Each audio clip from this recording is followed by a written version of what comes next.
Welcome back to the deep dive. Today, we're plunging into something I know hits home for a lot of you. Getting past just knowing English to actually speaking it fluently, confidently. You've put in the hours, right? Grammar, vocab, maybe even pass some tests. But then when it's showtime, when you need to speak, does that wall just pop up? Do the words kind of vanish? If you've ever felt that, that frustrating freeze, then yeah, this deep dive is definitely for you. Oh, absolutely. You are so not alone in that. It's incredibly common that hesitation, even fear when you're speaking a new language, Yeah. especially English, even if you know it well on paper, there's actually a term for it, xenoglossophobia. Yeah. It's a specific fear of speaking foreign languages. Glossophobia. Wow, that's quite a word. I guess just knowing it has a name kind of helps, makes it feel less like a personal failure. Exactly. It validates it. It says, hey, this is a real thing. Lots of people feel this. And recognizing that fear, that's the crucial first step. Because it shows up in different ways, right? Like fear of messing up pronunciation, worrying people are judging your accent, or just that awful moment your mind goes totally blank. Mid-sentence.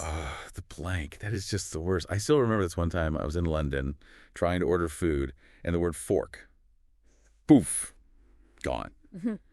Ended up pointing and sort of mumbling about a stabby thing for my pasta. It's just so silly focusing on that one perfect word. Right, and see, that's where we often get stuck. The fascinating thing is, fluency isn't really about being perfect or speaking super fast. It's just about communicating, getting your message across. Your stabby thing story. Perfect example.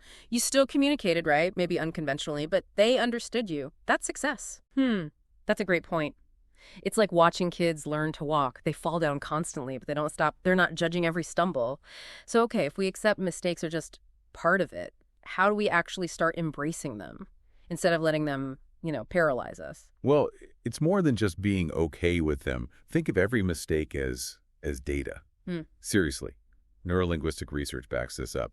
When you make a mistake and then you correct it or someone corrects you, you're not just memorizing. You're actually strengthening the right pathways in your brain. Yeah. That oops moment becomes a learning boost. Yeah. So yeah, every mistake really is one step closer. It's essential feedback for your brain's language wiring. And to manage that feeling, especially when the anxiety kicks in, one thing I always suggest is slow down your pace. That's interesting. I think most people feel like speaking faster sounds more fluent. Is that wrong? It's a common misconception, yeah. Rushing, especially when you're still, processing or working on sounds, it often makes things less clear, not more. And it can ramp up your own internal pressure, too. Yeah, I've definitely felt that. Trying to get the words out quickly, and it all just becomes a jumble. Exactly. So consciously slowing down, it gives your brain that split second. It needs to find the word, shape the sentence, get the pronunciation clearer. It actually makes you sound more in control, more confident. And look, it's a conversation. If you don't catch something, just ask. Have those phrases ready. Could you please repeat that? Sorry, what does that mean? Things like that. They're tools for confidence, really. Right. Practical tools. And what about the physical side? The shaky voice, the nerves. Does something simple like breathing actually help? Oh, profoundly. It makes a huge difference. When we get nervous, our breathing gets shallow, quick. That's fight or flight kicking in, right? Yeah. Makes your voice tight, shaky. But taking slow, deep breaths, like from your belly, that activates the opposite system, the parasympathetic one. It literally calms you down. So you're not just sounding calmer, you actually are calmer. Your brain can then focus on the language, not the panic. It's about regaining control physically, which helps mentally. Okay, that really connects the dots. So we've got practical tools, resources, but often the biggest hurdle isn't the words, it's what's happening up here in our heads. Let's dive into the mindset piece. How critical is that for speaking confidently? Oh, it's fundamental. It often starts with just noticing that inner voice. Yeah. You know the one. What's it telling you when you're about to speak English? Mine usually gives a whole performance. You'll mess up. They can tell you're not native, your accent's weird. Just be quiet. It's not exactly helpful. That inner critic is loud, isn't it? But here's the thing. You can challenge it. You really can. When those thoughts pop up, just pause. Ask yourself, is this actually true, or is it just fear talking? Yeah. Is this thought even helping me reach my goal? Usually the answer is no. So you actively argue back. Instead of just accepting that negative commentary, you become your own hype person. No, I can do this. My English is good enough. Speak up. That's exactly the idea. It might feel a bit weird or forced at first, but doing that consistently, it literally builds new pathways in your brain. It reinforces belief. The more you practice that positive self-talk, the quieter that old negative track becomes. Mm. Another technique, actually borrowed from sports psychology, is visualization. It's incredibly powerful. Before you go into a situation where you'll speak English, just take a minute, close your eyes, and vividly imagine yourself doing it well. Picture the conversation going smoothly, the words coming easily, you feeling relaxed, confident. Like a mental dress rehearsal, setting up a success pattern in your mind before you even start. Precisely. That mental rehearsal primes your brain. It makes the real thing feel less scary, more familiar. It sort of lowers the stress load so your brain can focus on the language, not the fear. I'm seeing a theme here. Preparation. Whether it's practicing, slowing down, or visualizing. It all comes back to setting ourselves up to win, doesn't it? Absolutely. And alongside that, maybe just as important, is celebrating the wins, however small they seem. That time you ordered coffee successfully, asked for directions, and understood the answer. Understood a joke in a movie. Acknowledge it. Give yourself that mental pat on the back, that positive reinforcement. It fuels the whole learning cycle. Makes you want to try again. So it's not waiting for some huge breakthrough, but noticing and valuing those little steps along the way. That makes so much sense. Okay, so with that motivation, let's talk practice. Because consistent practice, well, that's the engine, right? It really is. And the good news is you don't need to pack your bags and move abroad or spend a fortune on classes to get that consistent practice. That's definitely a relief for a lot of people listening. So what are some practical ways to get that active practice in day to day? Well, one really effective way, and maybe a bit overlooked, is finding a language partner online. There are platforms designed just for that.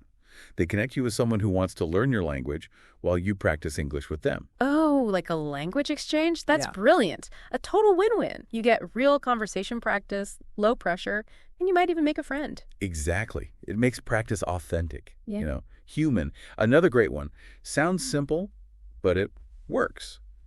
Narrate your day to yourself in English. Narrate my day. You mean like literally talk to myself, okay, now I'm making coffee.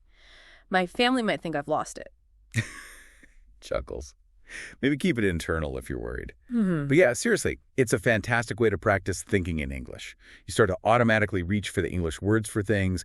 You practice sentence structures. You get comfortable with the flow, all in a completely safe, no judgment zone. Okay, framing it as thinking in English makes it sound less odd and more strategic. So the key is consistency, yeah? Not cramming for hours. Definitely. Even just 15 minutes a day, but every day. That adds up massively over time. It's about building the habit, making English part of your routine, not some big scary task. And crucially, make it fun. Tap into what you already love doing. Right. Like if you're obsessed with, I don't know, gardening podcasts, find some good ones in English. If you love cooking shows, watch English-speaking chefs on YouTube. That's the ticket. When you link language learning to your passions, it stops feeling like study. It just becomes enjoyable immersion. You pick up vocabulary and understand things naturally in contexts you actually care about. That makes it stick so much better. Okay, speaking of immersion, movies and TV, I watch a lot in English, but I admit I usually have the subtitles on. Am I kind of cheating? Is it hindering my learning? Not at all. Subtitles are a fantastic learning tool. Especially at the beginning, or if the content's tricky, they bridge that gap between hearing and understanding. They help you connect sounds to words, pick up vocab, see how sentences are built. Think of them as scaffolding. Training wheels, maybe? Ah, okay, scaffolding. I like Yeah. that. So it's about making sure you can actually understand enough to learn from it. Precisely. It's about comprehensible input.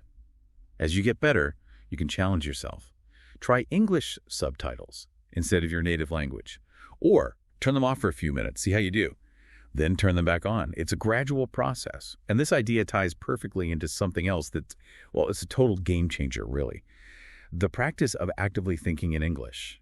This isn't just about speaking. It's about actually rewiring your brain to process thoughts directly in English. Rewiring your brain. That sounds intense. But powerful. How do we even start doing that? It feels like a big jump from constantly translating in your head. It is a big shift, but you start small. Yeah. That internal narration we talked about, that's a key part. Instead of just noticing the rain, think, oh, it's starting to rain. Comment on things around you in English in your head. This coffee is good. I need to remember to buy milk. Little things. So you're consciously making English the language of your thoughts, not just the language you speak out loud. That's it, exactly. You're cutting out the middleman, the translation step. You build direct links between concepts and English words. Over time, this makes your spoken English way more fluid, more spontaneous, less hesitation. I can really see how those small, consistent mental shifts could add up. Okay, now let's talk about the actual sounds. Pronunciation. It's important for being understood, but I also think accents are great. We shouldn't aim to sound like someone else. Couldn't agree more. Your accent is part of who you are, part of your journey. It's beautiful. But that said, some English sounds are just plain tricky for learners, depending on their first language. Like the sound for many people, or distinguishing L and R for others. It's not just about hearing the sound. It's often about physically retraining the muscles in your mouth to make shapes they're not used to. So it's like mouth gymnastics, as much as a mental thing. That helps frame those tricky sounds. So while we're doing our mouth gymnastics and rewiring our brains, how do we build up our vocabulary so it feels natural and useful, ready to go? Okay, here's a big tip based on how language actually works. Focus on learning phrases or chunks, not just single words in isolation. So instead of just learning the word beautiful, learn chunks like, that's a beautiful sunset, or what a beautiful day. So you're learning little ready-made bits of language, which makes putting sentences together much easier. Precisely. It's sometimes called the lexical approach. You internalize grammar patterns more naturally this way, and you just sound, well, more like a native speaker, more idiomatic. Speaking of idiomatic, what about idioms? Those funny little expressions, break a leg, piece of cake. They trip people up, but they add so much color. Idioms are great. They really make the language come alive. But yeah, they're tricky because the meaning isn't literal, right? Totally. You can't guess break a leg means good luck. Context is everything. Absolutely. The best way to learn them is just through exposure. Hear them in movies, read them in books, listen for them in conversations, see how people use them, and then maybe, tentatively, try using one yourself when the situation feels right. That's how they become part of your active vocabulary. Yeah, seeing them used in the wild first. Makes sense. What about podcasts specifically for learners? Are they still useful when you're past the beginner stage? Oh, definitely. They can be incredibly valuable. Many offer transcripts, vocab lists, maybe even little quizzes. It's structured listening practice. They help you tune your ear to different accents, intonation patterns, speech rhythms, all within a supportive framework. Still very useful. Okay, good to know. So we've got all these amazing tools and resources, but let's talk about creating that immersive environment.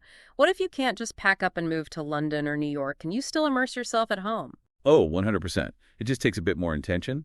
But yes, absolutely achievable. Simplest thing, change the language setting on your phone, your computer, your social media apps. Change it all to English. You'll be interacting with English constantly, passively, without even trying. It's low-level, continuous exposure. That's so simple but smart. It just forces those little interactions all day long. Exactly. Then think about your senses, particularly hearing. Fill your environment with English audio, music you like, podcasts on topics you find interesting, comedy, history, whatever. Listen while you're commuting, cooking, cleaning. It's fantastic for multitasking learning. And movies and TV, of course. We touched on that. Huge. Great for listening skills, picking up slang, understanding cultural references. And again, play with the subtitles English on, then maybe off for a bit. Challenge yourself gently. And don't forget reading.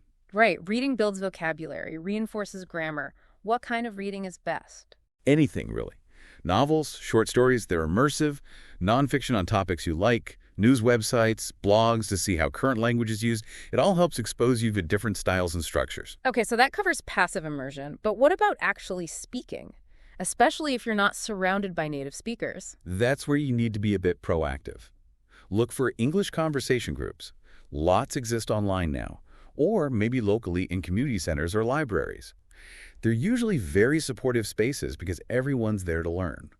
Finding a language exchange partner, like we mentioned, is also gold for personalized practice. Makes sense. Find the structured opportunities. What about just everyday life? Any chances there? Definitely look for activities that naturally involve English. Maybe a workshop, a guided tour if there are tourists around, volunteering for an international cause. And honestly, don't be afraid to initiate small talk if the moment feels right. In a cafe, a shop, ask for a recommendation. Even those tiny interactions build confidence like you wouldn't believe. Those little moments add up, yeah. Now, for those lucky enough to travel, what's the secret to really maximizing an immersion trip? Travel's amazing, but yeah, you need a strategy. First, pick somewhere you're genuinely interested in, not just because they speak English. Your curiosity will drive you to interact more. Second, try to get off the main tourist track sometimes. Explore local neighborhoods, smaller cafes. You'll often find more authentic interactions, maybe different accents too. And maybe plan activities that force you to speak. Yes. Book a class, cooking, art, whatever. Join a local walking tour. Volunteer for a day. Anything where English is the medium for doing something else. It takes the pressure off just practicing English and makes it about achieving a task. And yeah, just chat with people, ask questions, share a little about yourself. Those informal chats are often the best practice. And before we get into common mistakes, can we just quickly stress the importance of support, having people in your corner? Oh, absolutely. Learning a language can feel pretty lonely sometimes. A good support system must make a huge difference. Huge. Connect with other learners. Online forums, local groups. Share struggles, tips, successes. It's so motivating to know others get it. Finding a good tutor or mentor, if you can. Their feedback and accountability are invaluable. They see things you don't. And just encouragement from family and friends, even if they don't speak English themselves. Totally. Their patience, they're cheering you on, maybe just giving you space to study or listening without judgment. That emotional support is massive. Keeps you going. Okay, so we've got strategies, mindset shifts, support systems. Now let's talk about the common traps, the pitfalls learners often fall into. Knowing these can save a lot of frustration, right? Absolutely. Knowing what not to do is just as important. Probably the biggest one, translating word for word from your native language. Ah, yes, the direct translation trap. It feels logical, but it just sounds wrong, Right. clunky, unnatural in English. Exactly. English word order, idioms. They just don't map directly. The fix. Yeah. Like we said, learn those phrases, those chunks. You absorb the natural patterns that way. Second big hurdle, we keep coming back to it, fear of speaking. Yep, that vulnerability. Putting yourself out there, risking mistakes. It's tough. It is. And the way through it is doing it anyway. In safe spaces first, conversation groups, trusted partners. Start really small greetings, simple questions. And keep telling yourself, mistakes are learning. They're not failures. They're just information. Okay, next pitfall. Focusing too intensely on grammar rules. The grammar police in your own head, it can totally freeze you up, right? Worrying about the perfect tense instead of just communicating. Precisely. Grammar is the skeleton, but communication is the goal. Honestly, native speakers bend grammar rules all the time in conversation. Just try things out. Focus on being understood. Another one, using language that's too formal. Ah, the textbook English syndrome. Sounds a bit stiff, maybe even robotic. How do we loosen up? Listen to how real people talk. Movies, podcasts, eavesdrop a little. Notice contractions, filler words, casual phrases, and then try using them. Role-play casual chats. Then there's the reluctance to ask for help. Yeah, that feeling of, I should know this, or being embarrassed, but it just slows you down, doesn't it? Totally counterproductive. Asking for help shows you're serious about learning. It's smart, not weak. Talk to your teacher, tutor, language partner, a friend. Everyone needs help sometimes. And the last big one, impatience. Guilty. We all want to be fluent yesterday. But it just doesn't work like that, does it? Language learning is a long game. It really is. It's gradual. There will be days you feel stuck. That's normal. Be kind to yourself. Notice the small improvements. Trust the process. Consistent effort adds up. Take breaks when you need them. These are such valuable warnings and solutions. Okay, before we wrap up, let's inject some fun. Because if it's not enjoyable, it's hard to stick with anything, right? Fun is the magic ingredient that keeps you motivated when things get tough. And the easiest way, match your learning to what you already love. Right. If you love sci-fi, read sci-fi books in English. If you're into F1 racing, watch race commentary in English. Exactly. It stops feeling like work. Another fun thing, set yourself little micro-challenges, tiny, achievable goals that feel like a game. Like, today I'll learn 3 new food words, or I'll watch this 5-minute YouTube clip without subtitles. Perfect. They give you quick wins, keep things interesting, and actual games. Language apps often have game elements, or even just Scrabble or word puzzles. They make practice playful. And find ways to sprinkle English into daily life creatively. Write your shopping list in English. Try to think of the English names for things you see on your commute. Low stakes, playful stuff. And maybe the most important thing, don't take yourself too seriously. Yes. Laugh at the funny mistakes. Embrace the awkward pauses. It's a journey, not a performance. Absolutely. When you bring that lightness, that sense of adventure to it, you learn better, you enjoy it more, you connect with the language on a whole different level. So as we finish up this deep dive, let's just quickly recap the biggest takeaways. First, consistency. That's number one. Right. Not huge blocks of time, but those regular daily touches, the drip, drip, drip effect. Exactly. Second, embrace the mistakes. Don't fear them. They're your teachers. They're stepping stones, truly. Feedback. Third, find your voice. Don't try to sound like someone else. Let your personality come through. Your accent is fine. It's about clear, confident you. That's so freeing. Be yourself, just in English. And Yeah. finally, celebrate the wins. Yes, every single one. Every new phrase, every understood joke, every successful conversation, no matter how short, acknowledge it. That positive feeling fuels everything else. So imagine this, being able to truly express yourself in English, connecting with all sorts of people, opening up doors you maybe hadn't even considered. What's one small thing you can do today to move a little closer to that vision? And please remember, as you go on this journey, you're really not alone. There's this huge, amazing community of English learners out there. Connect, share, support each other. It makes all the difference. That was fantastic. Thank you so much for breaking all that down with such practical advice and real encouragement. And to all of you listening, your journey to fluency is yours. It's powerful. You can do this. Keep practicing, keep being kind to yourself, and trust your progress. Happy learning. Focus and accomplishment, which is incredibly calming. Mm-hmm. There's something so grounding about getting your hands dirty, watching things grow. Then what's truly insightful here, something this simple guide kind of hints at, is that nature seems to be a natural antidote to modern stressors. You know, when we're stressed, our bodies pump out cortisol, the stress hormone. Right. Well, studies actually show that even short periods outdoors can measurably drop those cortisol levels. It literally shifts your body from a fight or flight state to one of rest and digest. It's a fundamental biological reset. Wow, so it's not just a feeling. It's a measurable physiological shift. Yeah. That's profound, actually. Okay, let's talk about the social benefits next. All right, the guide gives us phrases like, it's a fantastic way to connect with others, I've met some wonderful people through outdoor clubs, and it deepens the bonds I have with my friends. All about strengthening those connections, yeah. The examples are compelling, too. Going camping with a group of friends creates lasting memories and strengthens our relationship. I mean, many of my favorite memories are from group camping trips. Mine too, definitely. Or playing team sports outdoors like soccer helps me build camaraderie and connect with others who share my interests. It highlights how outdoor activities create this unique social fabric, whether it's, the mutual support during a challenging hike or just the simple joy of sharing a picnic. It's those shared moments that foster genuine bonds. And finally, a topic of growing importance for so many of us, environmental benefits. Absolutely. The guide offers phrases like, it fosters a greater appreciation for the natural world, choosing active transport options reduces my environmental impact, and being outdoors makes me more aware of conservation efforts. Connecting our actions directly to the planet. The examples reinforce this. Cycling to work instead of driving helps lower carbon emissions. That's a tangible daily impact right there. Or hiking through diverse ecosystems highlights the importance of protecting these natural habitats. It's seeing firsthand why conservation matters, isn't it? This is such a key point. Being in nature often cultivates a deeper understanding and respect for the environment. That direct experience can lead to more sustainable behaviors in other areas of your life. It's like a positive feedback loop. I love that idea. Nature-inspiring action. Okay, so we've covered the practical language tools, the specific benefits. Now the guide gets into adding some personality to our language. Ah, yes. This is where language truly comes alive. We're talking about idioms and phrasal verbs, these concise bundles of meaning that add flavor and informality. Exactly. They make you sound much more natural, more fluent. Let's unpack some of guide's examples. For idioms, we have blow off steam.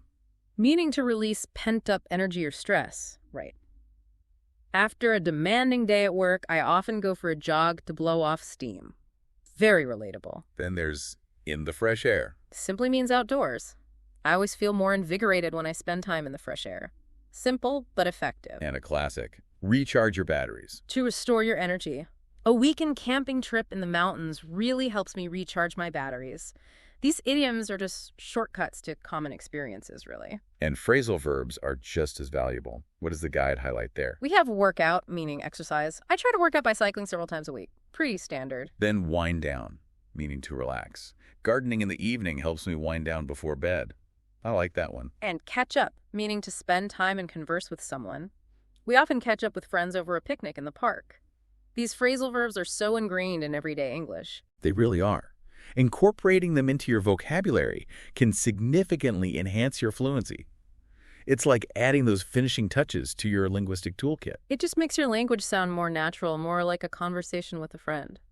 Speaking of conversations, the guide actually gets into the practical side of navigating discussions about the outdoors with confidence. Ah, all right. It's not just about knowing the words, but knowing how to use them effectively in, real interactions. It's about developing those crucial conversational skills.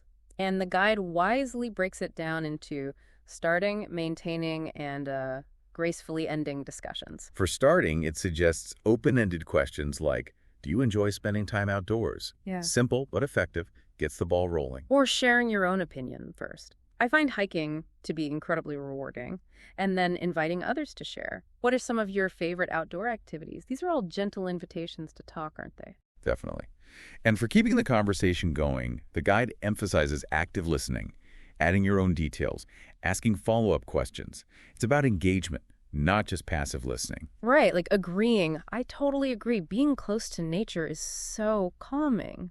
Or adding a related detail.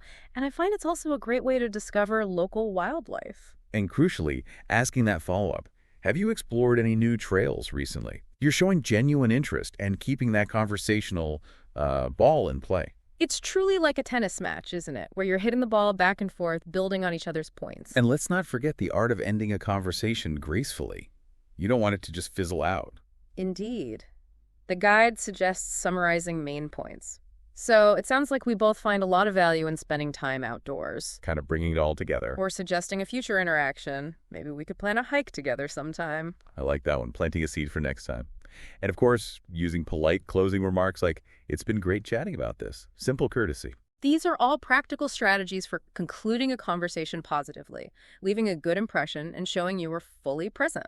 Now, the guide also touches on something really important for effective communication. Adapting your language to different situations. Ah, code switching. Yeah.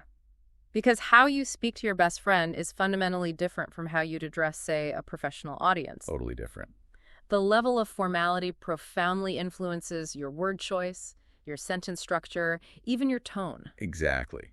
For casual conversation with friends, the guide points out you might use more informal language, maybe even some slang, like, I love hitting the trails, it's so chill and good for my head. That's definitely how many of us speak to our close friends. Or maybe getting some outdoor time is just the best for unwinding.